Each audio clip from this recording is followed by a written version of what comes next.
Sir, this sky above us, it's not real, is it?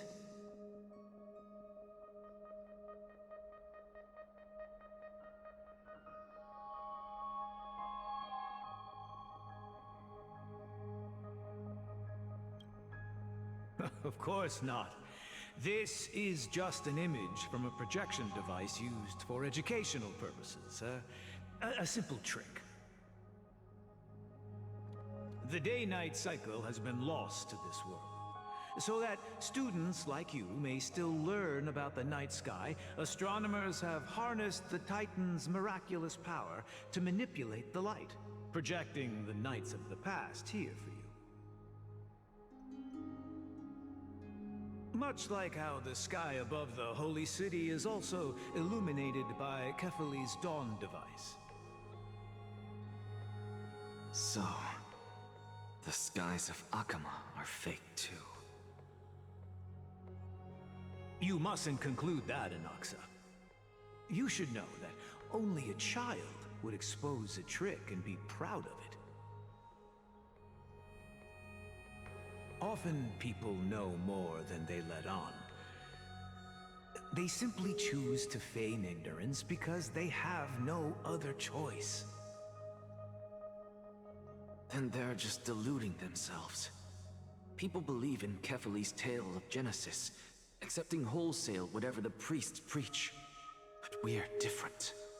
We've already walked out of the firelit cave of ignorance. We have already realized that we live in a world where Titans make the rules. Even when we look at the sky, we're only seeing what they allow us to see. Rather than gazing at this mockery of a night sky fabricated by them for the rest of my life, why shouldn't I be the one to take control of the projection device instead? So much time has passed since you sowed the seeds of doubt in my heart, child. Many a night, I find myself penning down all my theories and wild ideas, only to burn them to ashes when I open my eyes in the day. Why? Because we'll face death by burning if word gets out? As a sage of the Venerationists, my soul has already become inextricably linked to the great tree. Every word I say and every move I make is certain to influence every leaf, every branch, even the tree itself. But above all else, my days are numbered. Instinctively, I have my doubts about the golden blood and the human soul, yet I have no means of verifying them. The golden blood in my veins is woefully thin, and I am loath to waste what little time I have left obsessing over a hypothesis that cannot even be proven in the first place. But I can, sir. I can do it for us. The time is right. Give me all that I need, and I shall accomplish this grand feat on your behalf.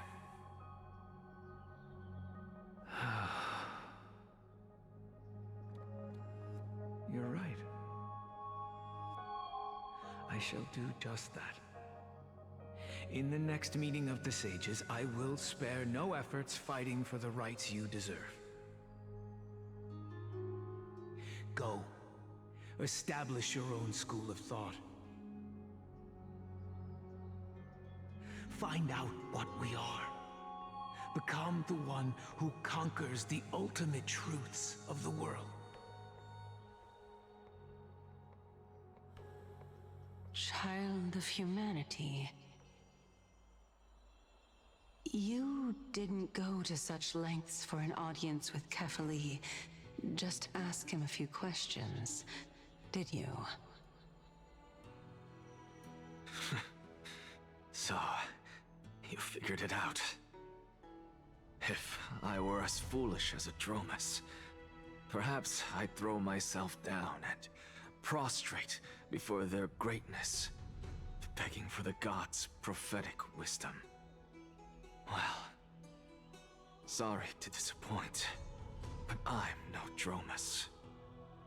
Alas, I am a human, standing tall on 2 feet, possessing both intellect and pride. Before such power, does it make any difference whether you're a human or a Dromus? I'm sure you're familiar with the story of the Styxians. When the raging waves threatened to swallow them, they didn't just give up and become sitting ducks. No. They constructed a dam that kept the roaring tide at bay, chaining down the mad Fagusa. They call me a blasphemer, Circes. But that doesn't mean I deny the existence of gods. It's just... as I see it, Titans are simply a force that mankind has yet to find a way to tame. Oh? If power that rivals the Titans is what you crave, why not conform to the prophecy and brave the trial? Why stop at harnessing the power of the Titans when I can do so much more? The source of life is what I wish to grasp, to understand what makes up the soul, and to learn what we really are. Thanks to you, I've had the chance to personally verify, in more ways than one, that the soul indeed ceases to exist in death. But where there is death, there is life. And where there is an end, there must also be a beginning. How then is a soul born? That was the only unknown variable left in my calculations. And by the sound of it, you have already formed a conjecture. No, I have already drawn a conclusion. In my journey unto death just now, I finally saw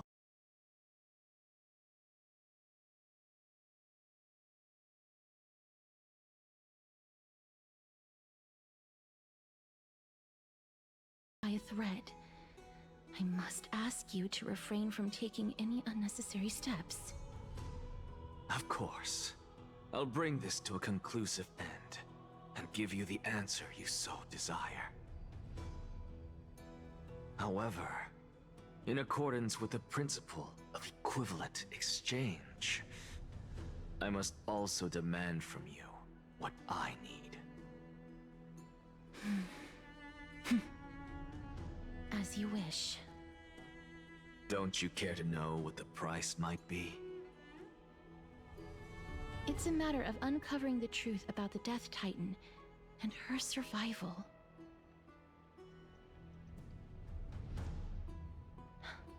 This may be the only time I can ever save someone's life. There is no need for me to think twice. I see. In that case, let the show begin. Indulge me. Am I correct to say that you intend to prove Thanatos' whereabouts and prove the nature of our existence now? Before I begin, I must confess I had been stuck in a cognitive trap all this time. As unrelated as these two propositions may seem at first glance, they are in fact logical equivalents. They are merely two different ways of telling us about what the soul is at its core. The reason I say this is, as I've mentioned earlier, the answer was hidden in my journey unto death. Anaxa, you were in the Netherrealm? Yes, I am but a living dead man now, but that's not important. What truly matters is, I overheard a conversation between heroes. That's not all. Remember how I said you were a part of that conversation too, Circes? And I've told you that I have no recollection of such an event. That was likely just an illusion conjured up by the mind of a dying man.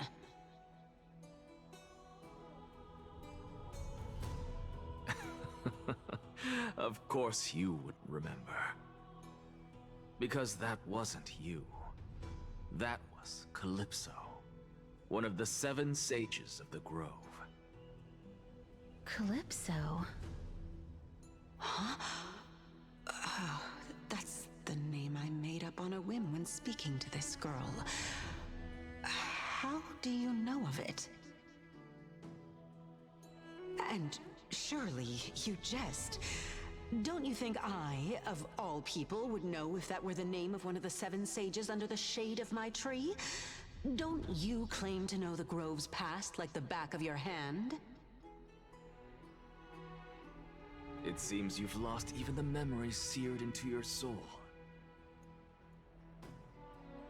Use your head, Circes.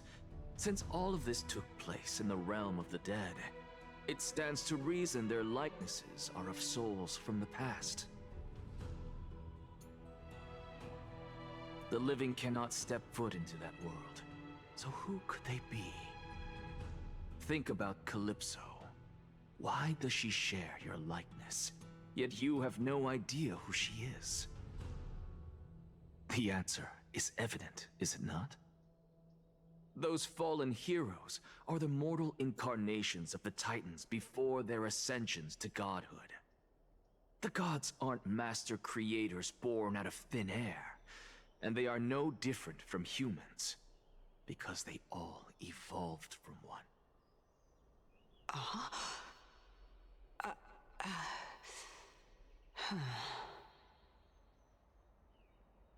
Does this answer disappoint you?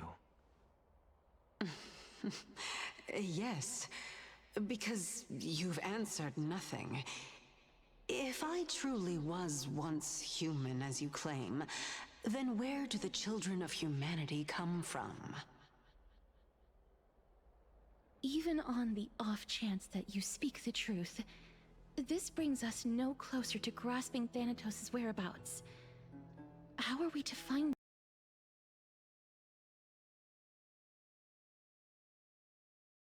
that? But it matters not. I know what I'm doing.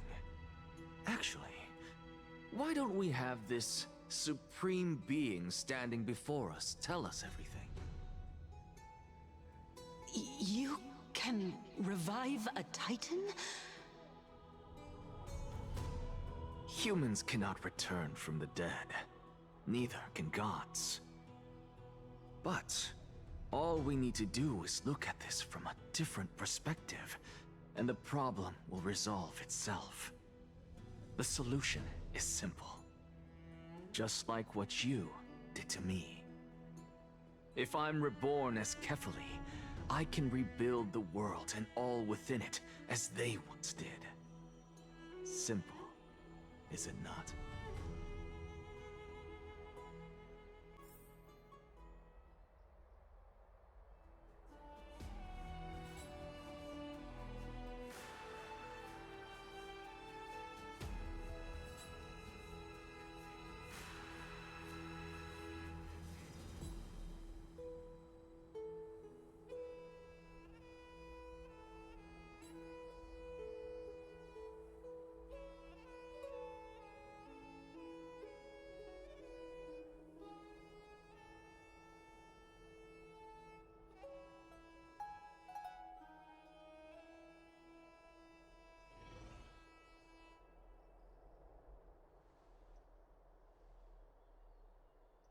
I have news from Hyacinth and Dan Heng.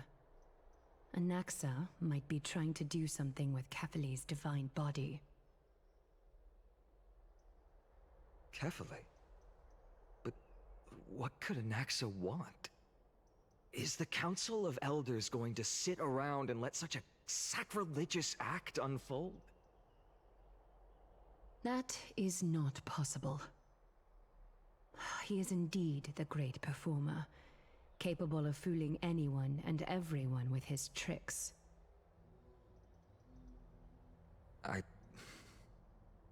I'm sorry. No need for guilt. for this is good news to us. The Council of Elders has found themselves a traitorous ally. Anaxa's ambitious desires will be something we can exploit. What we should be doing now is to keep our eyes peeled for whichever trickery Kynus is up to, and react accordingly to thwart her plans. Being Akima's political center, the Demigod Council holds just as much significance as the Vortex of Genesis.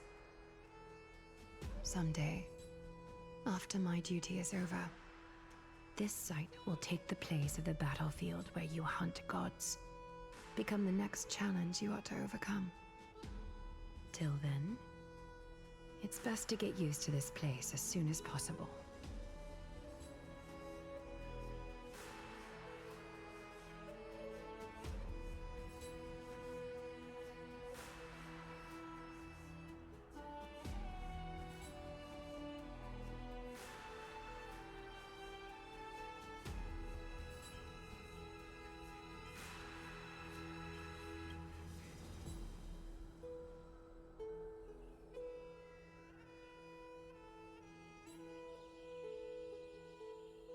Preposterous!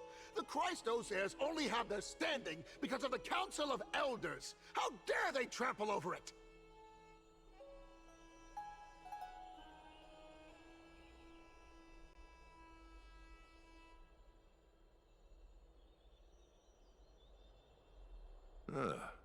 It's been a while.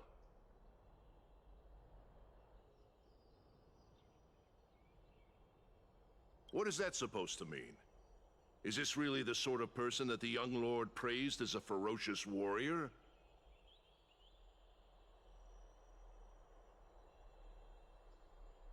It has indeed been some time, Lord Kratos.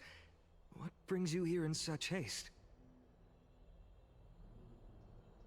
Shh, keep it down. Be more vigilant. See those duplicitous dogs over there? They do the dirty work for Kynus. I've already ordered my people to hold them back, but we should still lay low. Unless you're itching for a bloody fight to get a workout in.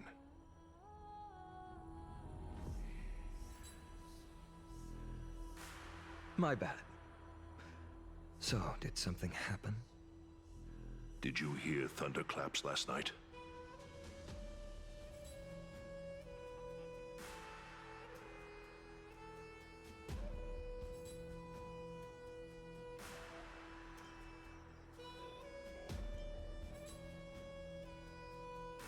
Hacker, what? She's been through a lot lately. Please pardon her. Can you tell us more about these thunderclaps? Thunderclaps are beacon signals of strife. They are a message from the young lord. He threw a spear bearing several words at Akama.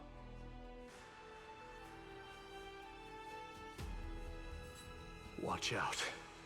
The Flame Reaver is back. I guessed as much. We didn't actually kill them back at the Kremnos Arena. I figured this is something you would want to know. We Kremnoans never back down from a fight. So if you plan to take that thing down in a battle, reach out to me anytime.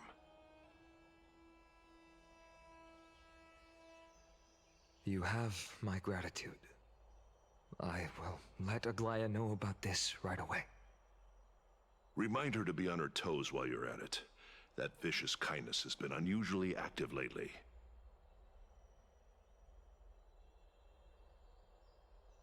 Those lackeys she keeps under cover have been going in and out of the city a lot more frequently these days.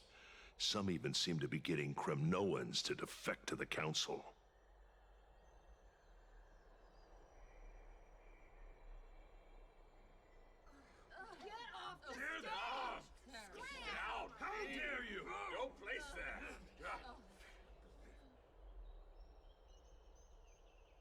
That's her. Looks like you can see it for yourself. We should get back. Thank you for the intel, Lord Kratos.